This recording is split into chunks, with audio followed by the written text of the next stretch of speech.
بسم الله الرحمن الرحيم. السلام عليكم ورحمة الله وبركاته. إن الحمد لله نحمده ونستعينه ونستغفره ونعوذ بالله من شرور أنفسنا وسيئات أعمالنا. من يهده الله فلا مضل له ومن يضلل فلا هادي له. أشهد أن لا إله إلا الله وحده لا شريك له وأشهد أن نبينا محمدا عبده ورسوله. اللهم صل وسلم وبارك على عبدك ورسولك محمد وعلى آله وصحبه ومن استنى بسنته واقتفى أثره واهتدى بهديه إلى يوم الدين. أما بعد، إخواني في الدين أعزكم الله. Kita lanjutkan kajian kita dengan kitab Bulughul Himmah fi Syarh Ushul Sunnah. Kita masih membahas poin yang berkaitan dengan tarkul julusi ma'a ashabil ahwa. Di antara prinsip Ahlus Sunnah, meninggalkan duduk-duduk bersama para pengikut hawa nafsu. Dan Syekh Ibrahim Ar-Ruhaili hafizahullah menjelaskan beberapa poin tentang bahaya julus ma'a ahli al-ahwa'i wal bid'ah.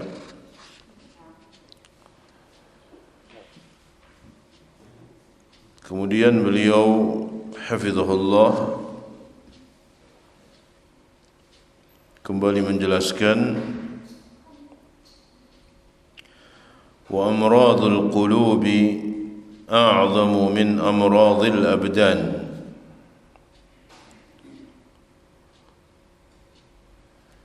Dan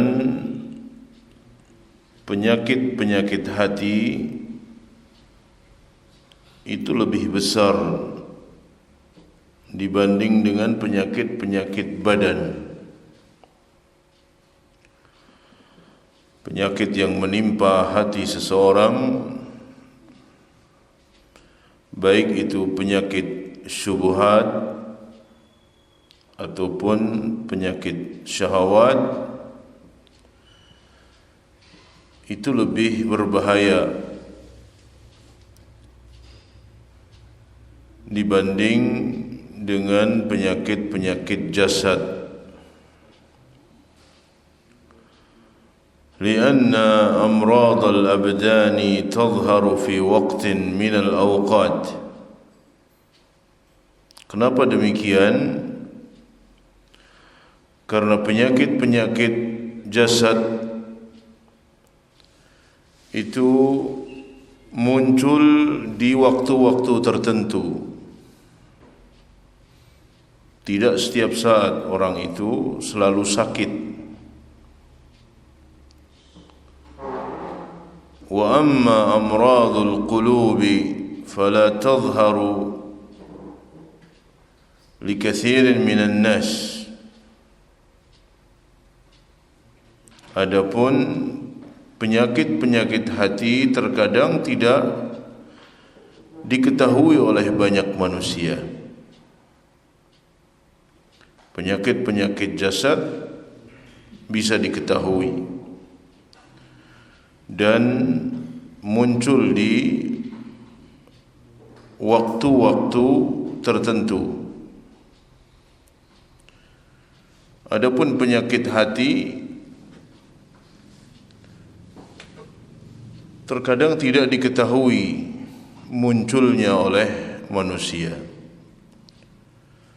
Bahkan seringkali manusia tidak merasa kalau ternyata dia terjangkiti oleh amradul qulub oleh penyakit hati. Kama qala Ibnul Qayyim, sebagaimana dikatakan oleh Al-Imam Ibnul Qayyim Al-Jauziyah rahimahullahu ta'ala, minan nasi man yamutu qalbuhu wa huwa la yash'uru bihi. Kata beliau, ada orang yang mati hatinya tapi dia tidak menyadarinya. Ada sebagian orang yang mati hatinya tetapi dia tidak menyadarinya, tidak sadar kalau dirinya itu telah mati hatinya. Jasadnya sehat-sehat saja, tetapi hatinya yang mati atau hatinya yang sakit.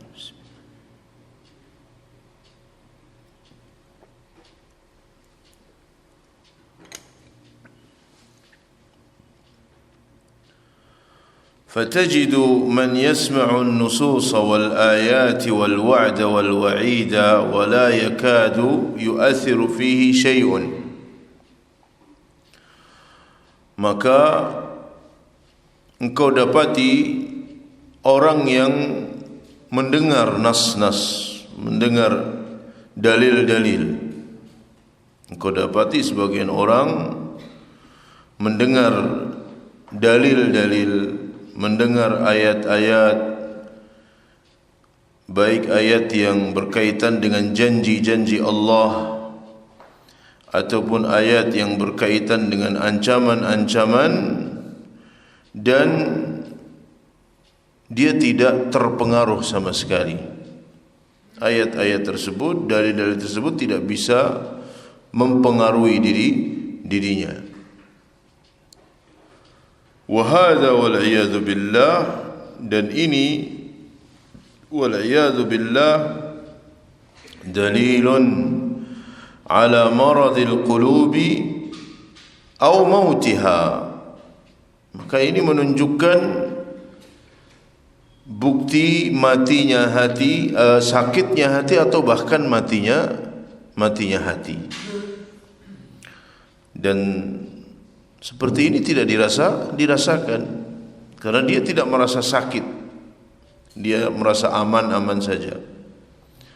Padahal ketika ayat-ayat Allah, janji-janji Allah, peringatan-peringatan Allah itu tidak bisa mempengaruhi dirinya, itu menunjukkan imma sakit hatinya, imma mati hatinya, wal'iyadzu billahi ta'ala min dzalik.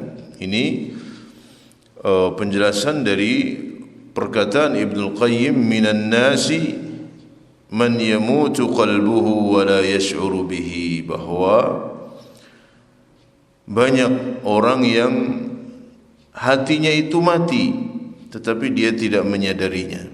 Dia tidak merasa jika hatinya itu mati atau hatinya sakit.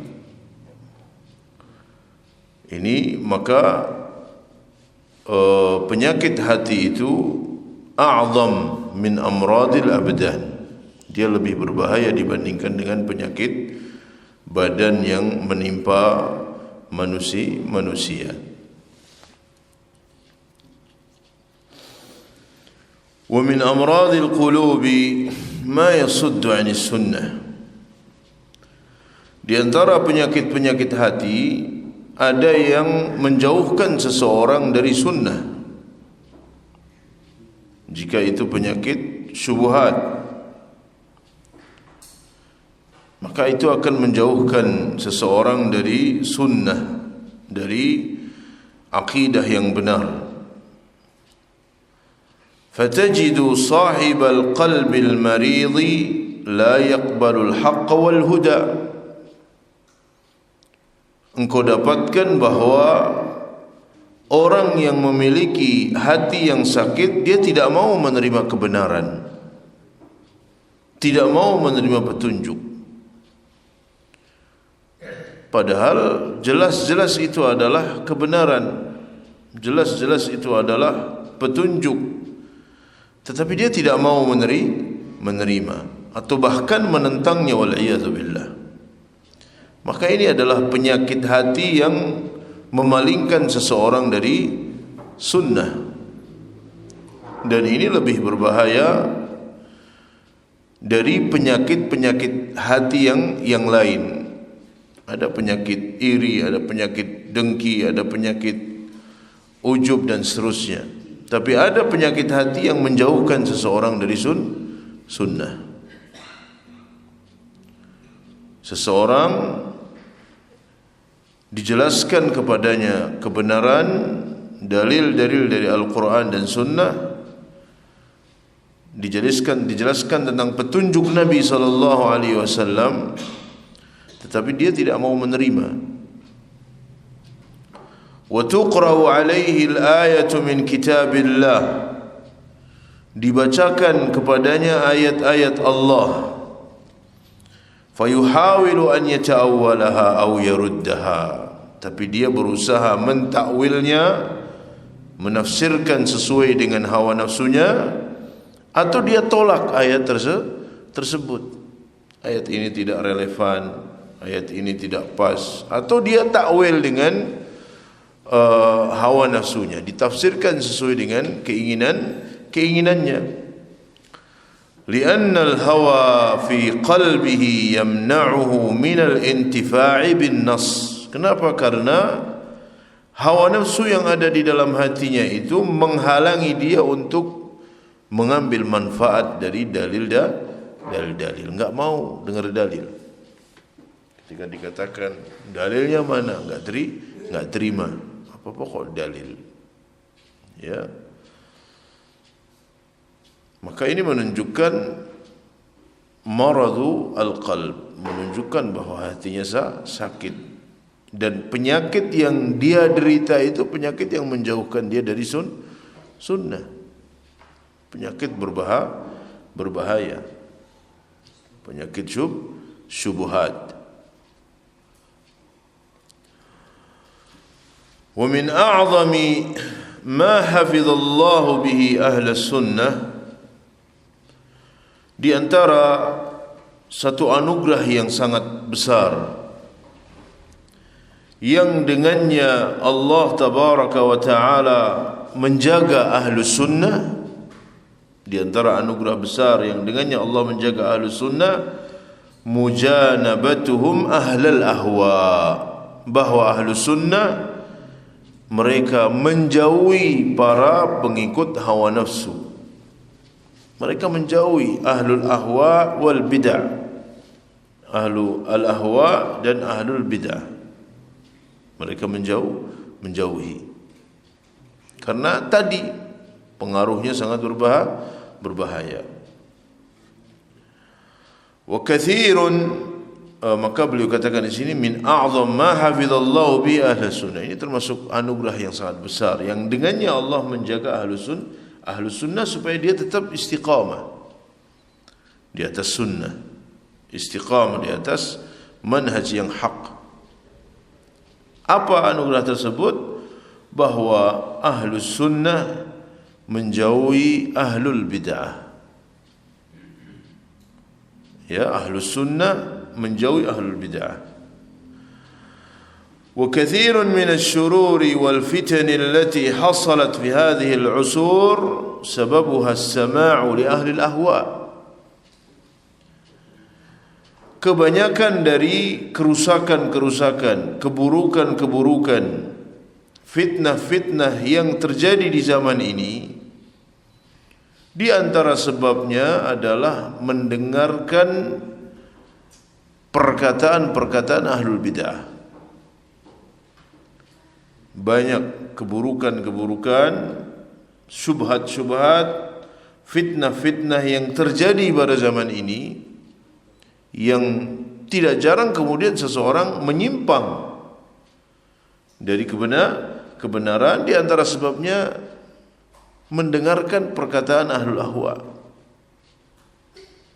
menyengaja untuk mendengar perkataan mereka, mendengarkan ceramah mereka, walaupun hanya sekedar iseng-iseng maunya mendengarkan penjelasan-penjelasan mereka. Maka itu adalah salah satu sebab munculnya keburukan atau sebab menyimpangnya seseorang dari kebenaran. Sebab munculnya fitnah-fitnah yang terjadi pada zaman ini. Lamma zaharatil qanawat al-mar'iyyah, khususnya ketika bermunculan saluran-saluran televisi yang bisa dilihat, ya, qanawat mar'iyah, saluran-saluran televisi. Wa futihal majalu likulli sahibi hawa wa kulli sahibi bid'atin liyanshura ma 'indahu. Kemudian dibuka kesempatan bagi setiap ahlul ahwa dan setiap ahlul bid'ah untuk menyebarkan pemahamannya. Mereka dikasih panggung untuk menyampaikan, atau mereka punya sendiri. Mereka punya TV sendiri. Mereka punya media sendiri. Dan kesesatan-kesesatan yang tersebar tidak seperti zaman dahulu. Zaman ini akan sangat cepat sekali menyebarnya. Dengan adanya tadi qanawat mar'iyah, fasilitas-fasilitas berbagai macam media sosial, mereka memilikinya, atau mereka diberi panggung untuk menyampaikan, diberi kesempatan untuk menyampaikan. Dan kebanyakan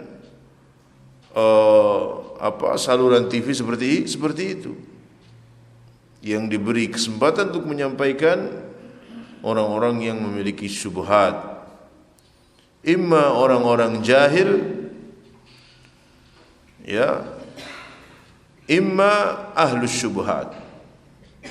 Karena tujuan mereka adalah hanya ingin menarik pendengar dan pemirsa saja. Tujuannya itu. Nah, mereka berkesempatan menyebarkan syubhat-syubhatnya, menyebarkan kesesatan-kesesatannya, menyebarkan bid'ah-bid'ahnya, sehingga akan sangat cepat menyebar. Tidak seperti zaman dahulu ketika teknologi itu belum maju, media sosial belum ada. Fayastami'a ilaihimul 'ammatu wa ghairuhum, maka ketika mereka menyampaikan di televisi, menyampaikan di radio, menyampaikan di media sosial, orang-orang awam mereka mendengarkan.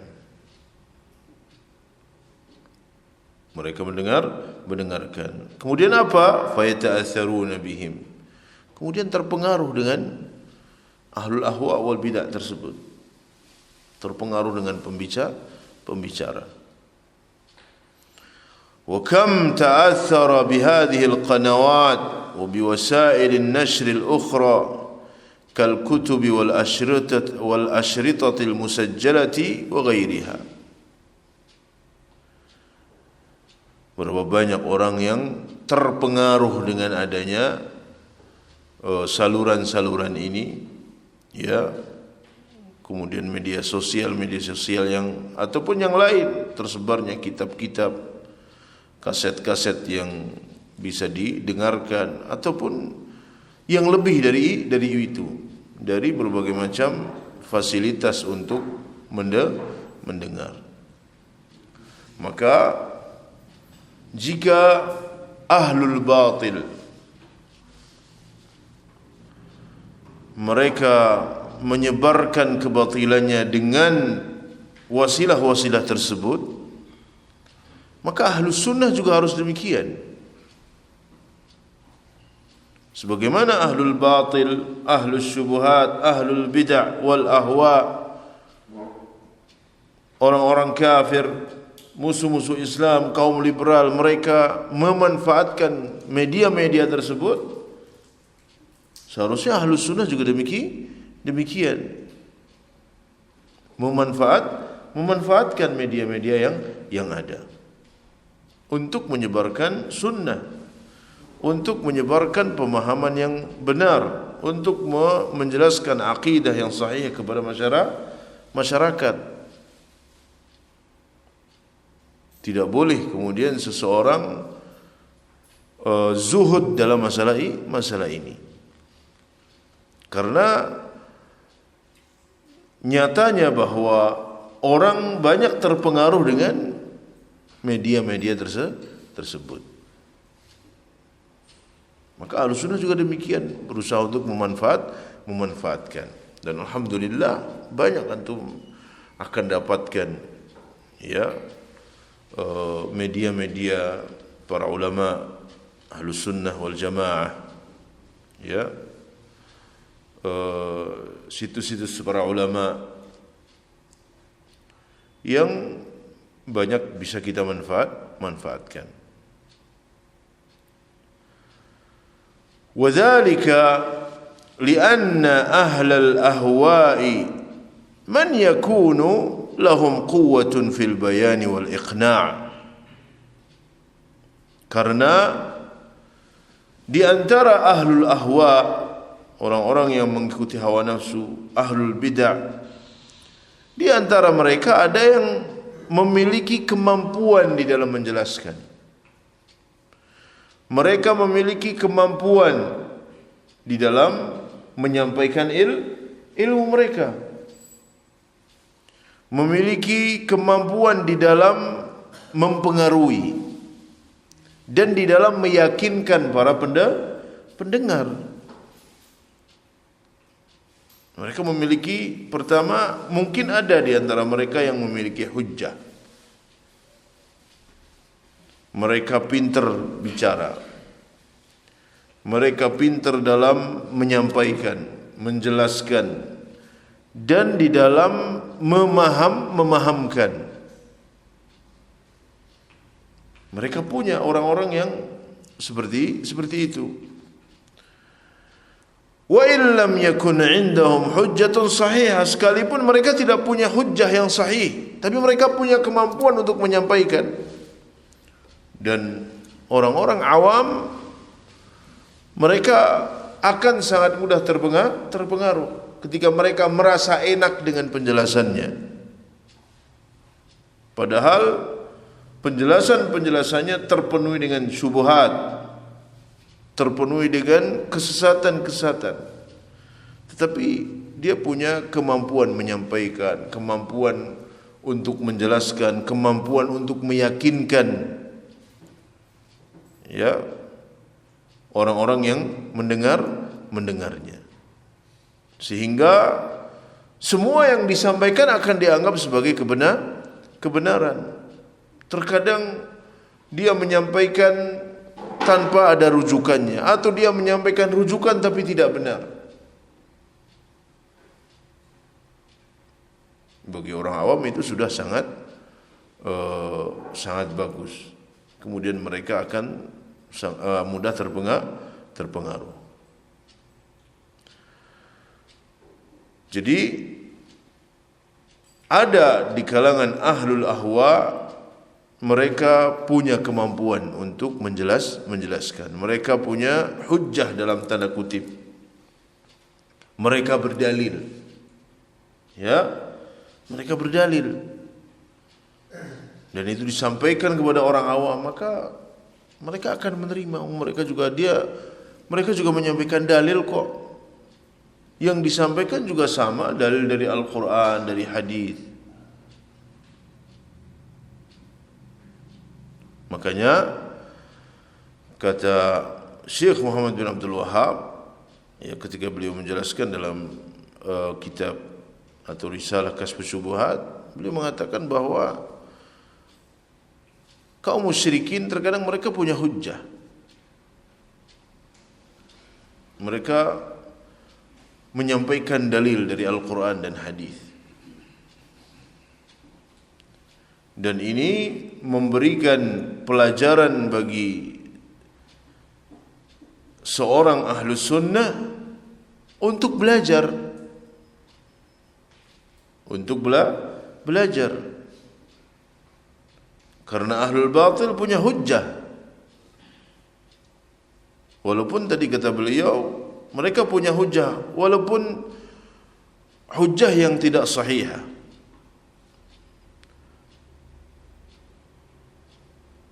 Maka kita harus belajar, meningkatkan keilmuan kita.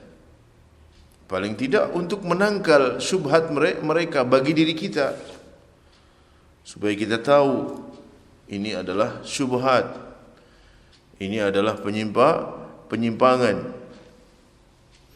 Kama qala Allah Azza wa Jalla fil munafiqin, sebagaimana Allah berfirman tentang kaum munafiqin dalam surat Munafiqun ayat yang keempat, wa iyaqulu tasma' liqaulihim, dan jika mereka berkata, engkau mendengarkan perkataan mereka. Wa hadha khitabun lin Nabi alaihi salatu wassalam, dan ini ditujukan kepada Nabi sallallahu alaihi wasallam. Dan jika mereka berkata, yaitu kaum munafiqin menyampaikan perkataannya, tasma' liqaulihim, engkau mendengarkan perkataan mereka.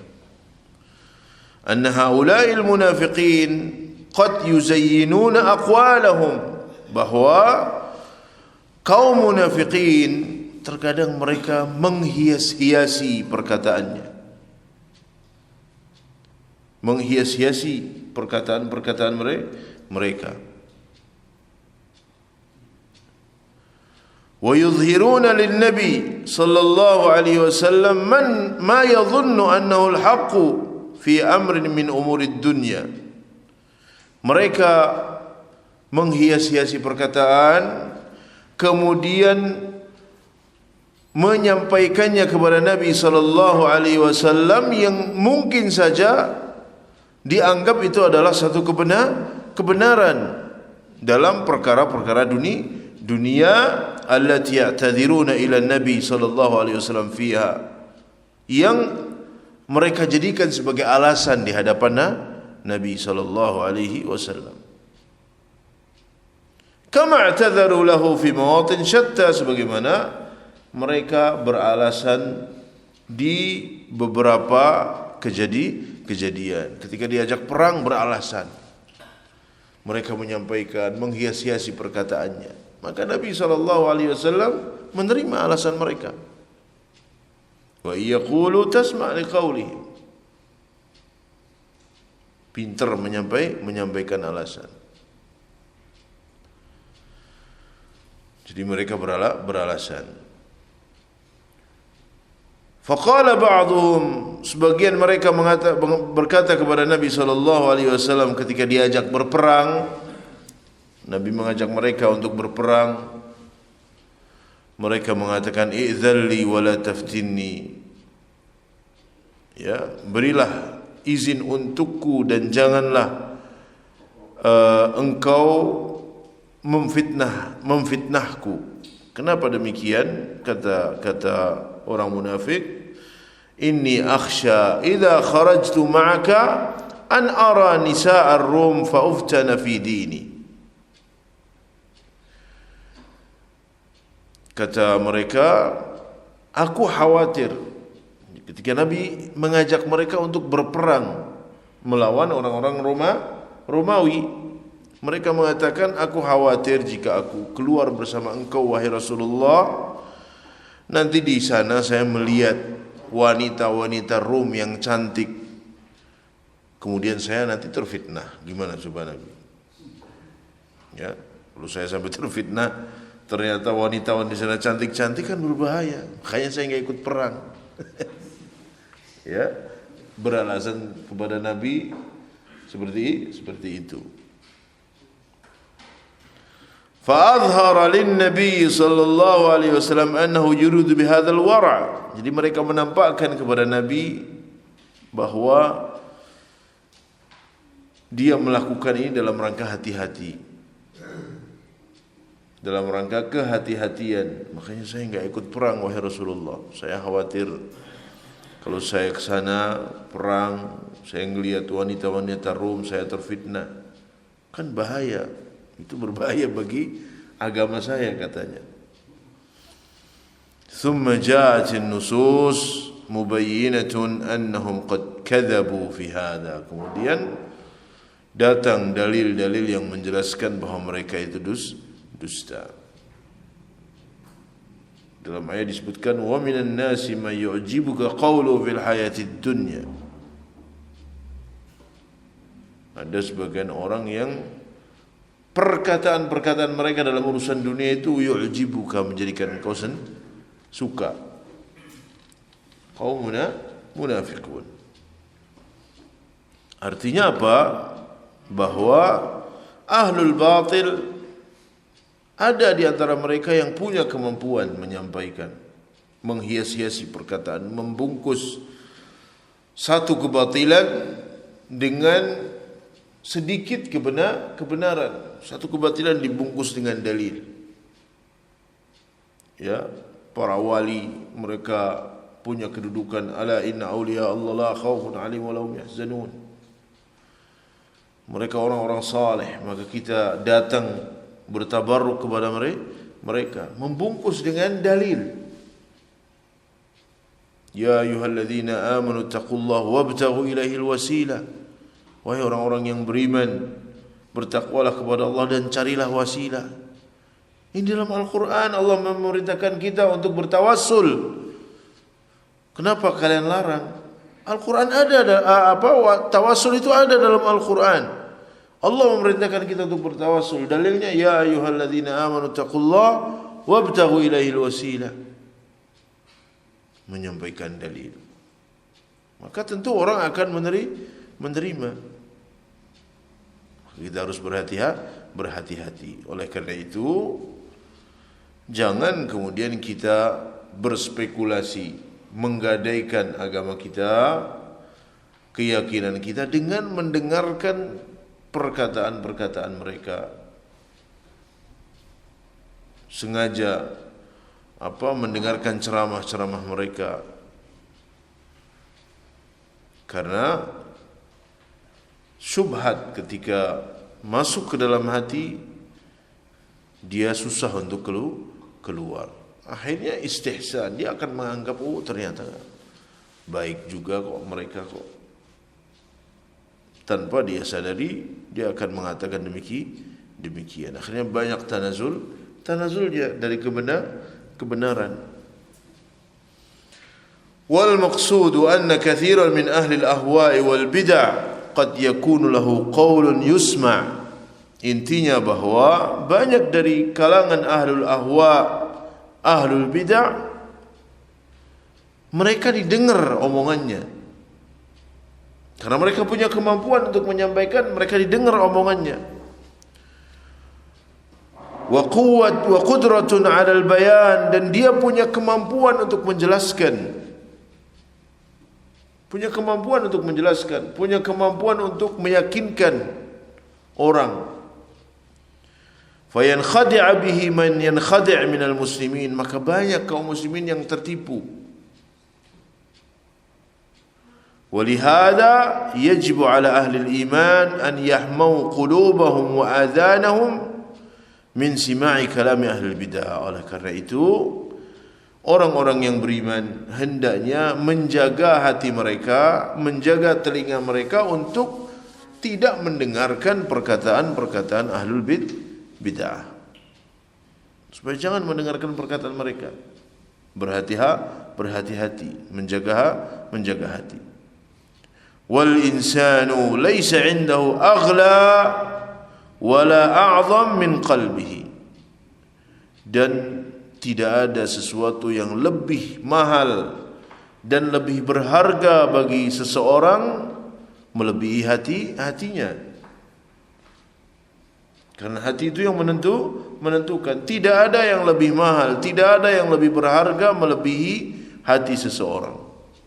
Fa'alaihi alla yusallima qalbahu illa li sahibi sunnah. Maka berhati-hatilah, jangan sampai dia menyerahkan hatinya, mempersiapkan hatinya kecuali untuk ahlu sunnah.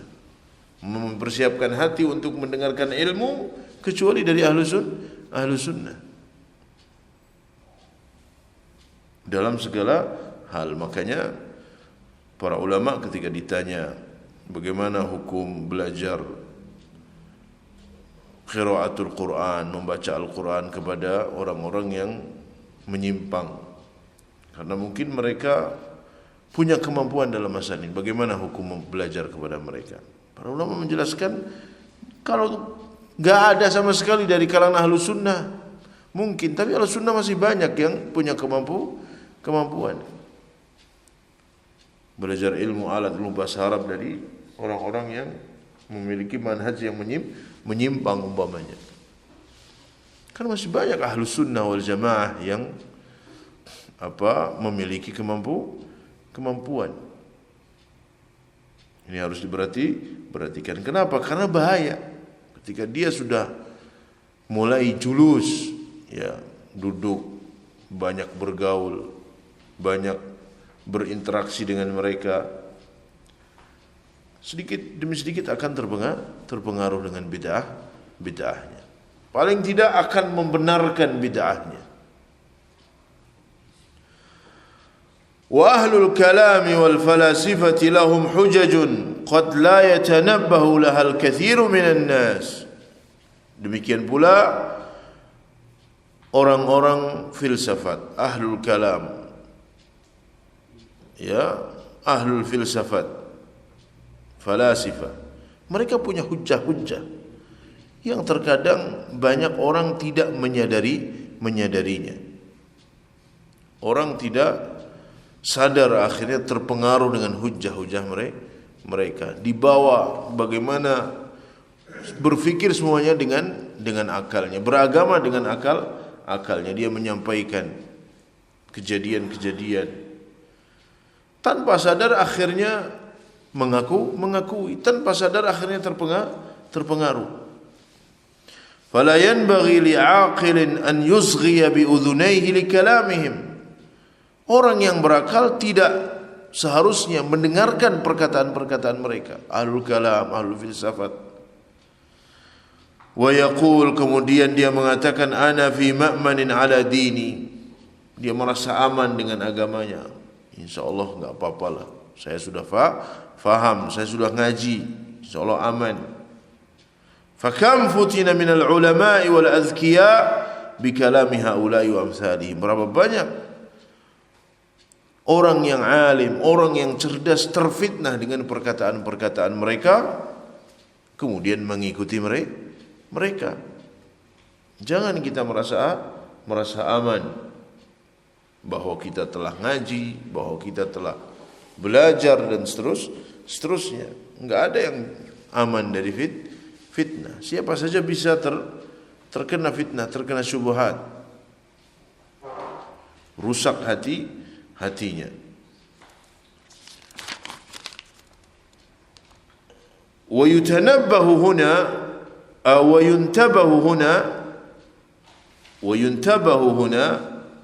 dan juga perlu diperhatikan ila anna hadhil mas'alah, bahwa masalah ini masalah duduk bersama ahlul ahwa. Karena Imam Ahmad menjelaskan di antara prinsip ahlus sunnah tidak duduk dengan ahlul ahwa, meninggalkan untuk duduk dengan ahlul ahwa. Kata beliau, perlu diperhatikan dalam masalah ini, fiha tafsil, ada rinciannya. Ada rinciannya. Tidak kemudian seseorang membaca perkataan beliau kemudian menerapkannya dengan serampangan. membaca perkataan para ulama kemudian diterapkan. Apalagi diterapkan kepada saudaranya.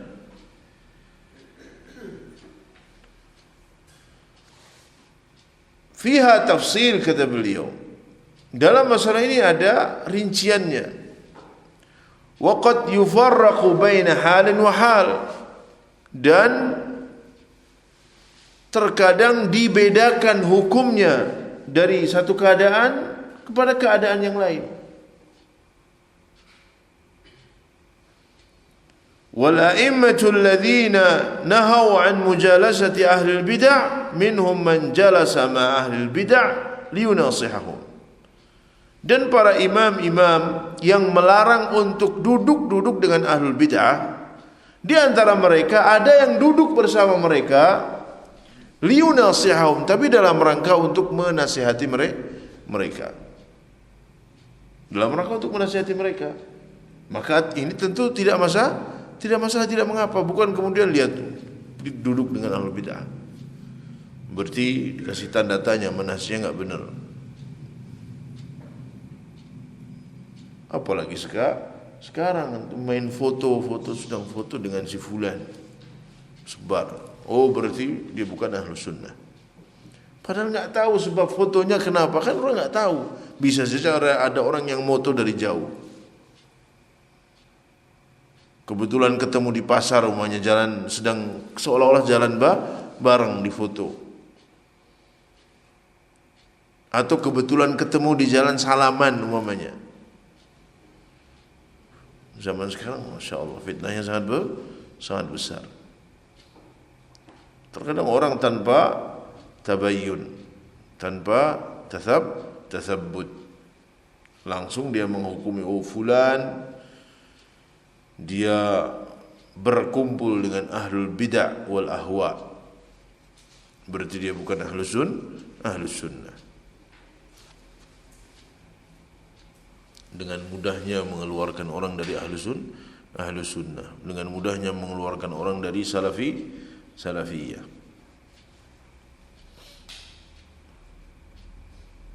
Masuk ke dalam dakwah salafiyah, kita mengajak orang masuk ke dalam dakwah salafiyah. Ini ada orang yang kerjaannya mengeluarkan orang yang sudah dalam, dikeluarkan dari dakwah salafiyah ini enggak asal dan seterusnya. Kecuali kalau memang dia punya penyimpangan. Nah, makanya Imam Ahmad dan para ulama yang menulis prinsip-prinsip ini, yang menyelisih prinsip ini bukan ahlu sunnah. Ya, tapi ada permasalahan-permasalahan yang tidak kemudian ketika seseorang terjerumus ke dalamnya dia dikatakan bukan ahlu sunnah. Ada masalah yang itu memang dibahas oleh para ulama. Nah, termasuk di sini kata beliau, dan ini beliau jelaskan secara rinci dalam kitab beliau Mauqif Ahlus Sunnah wal Jamaah. Jelaskan secara rinci oleh Syekh Ibrahim Ar-Ruhaili hafizahullah taala. Nah, kata beliau perlu dirinci masalah ini karena akan berbeda hukumnya dari satu keadaan kepada keadaan yang lain. Karena imam-imam ahlus sunnah yang mereka melarang duduk-duduk dengan ahlul bid'ah, di antara mereka ada yang duduk bersama mereka, bersama ahlul bid'ah, liyunasihahum, tapi dalam rangka menasihati. Fa'ali radhiyallahu anhu nadhar al-khawarij. Contohnya Ali bin Abi Thalib, beliau berdialog dengan khawarij. Wa Ibnu Abbas kadzalik, Ibnu Abbas juga demikian, beliau berdialog dengan khawarij. Wa Umar bin Abdul Aziz kallama Ghailan ad-Dimashqi. Demikian pula Umar bin Abdul Aziz, dia berdialog dengan Ghailan ad-Dimashqi, seorang tokoh yang menyimpang. Wal Imam Ahmad, bahkan Imam Ahmad rahimahullah, wa huwa sahib hadhihi risalah, beliau menulis kitab ini, jalasa ma'a ba'di ahli al-bid'ah wa nadharahum. Beliau duduk bersama mereka dan membantah mereka, berdialog dengan mereka. Ya, dan masalah munadharah itu akan beliau jelaskan secara rinci di masalah yang selanjutnya. Wa hadha yadullu ala anna hadhihi al-masail fiha tafsil. Ini menunjukkan bahwa masalah-masalah ini itu dirinci, tidak difahami secara mutlak demikian. Wa annahu la ba'sa an yajlisa al-'alimu ma' ba'd al-mukhalifin yansahuhum wa yubayyin lahum. Harus dirinci, dan bahwa terkadang tidak mengapa seorang alim duduk bersama sebagian orang yang menyimpang, memang dalam rangka menasihati mereka dan menjelaskan al-haq kepada mereka. Thumma hunaka farqun bainal mujalasati marratan aw marratain al-munasahah. Demikian pula harus dibedakan. Jadi ada perbedaannya antara orang yang duduk sekali, duduk dua kali dalam rangka memberikan nasihat, wa bainal mukhalatati bihaitsu yadkhul wa yakhruj ma'ahum. Ini harus dibedakan. Duduk bersama mereka satu kali, dua kali. Antara orang yang seperti ini dengan orang yang memang bergaul dengan mereka. Itu berbeda hukumnya. Dia bergaul dengan ahlul bid'ah. Dia keluar masuk bersama mereka, pergi bersama mereka, bermajlis dengan mereka. Fa farqun baina hadza wa hadza, maka ini tentu berbeda hukumnya. Wa ba'dun nas law ra'aka marratan 'inda mukhalifin tansahu dhanna annaka mukhalitun lahu. Sebagian orang tergesa-gesa ketika melihat engkau umpamanya kebetulan sedang bersama orang yang menyimpang. Sebenarnya dia sedang berusaha menasihati, tetapi dia lihat dari jauh, si fulan ternyata akrab sama fulan ini. Ya, padahal orang ini sedang berusaha menasihati. Maka dengan mudah menghukumi, berarti dia temannya.